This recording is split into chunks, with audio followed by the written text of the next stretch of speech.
You are the problem. I was a very problematic child. That is how other people described me. I have stolen cars, landed up in hospital beds, fallen off roofs, crashed into bridges.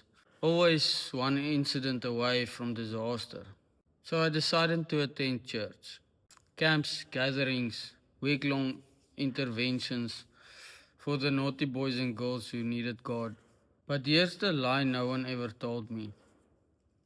Through all of that, I wasn't broken. I was unmanaged. Not once did anyone say, you are the problem.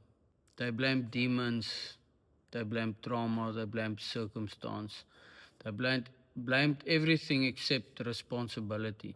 And that delay almost ruined my life. At the age of 25, I met an older man from Australia. He handed me a printed copy of Think and Grow Rich.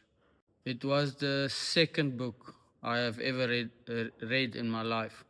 I had this small limiting belief that I couldn't read and it wasn't for me. That belief was also a lie. And when it broke, everything else followed. That's when it landed.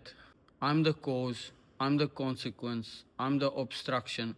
Not society, not my parents, not God, but me.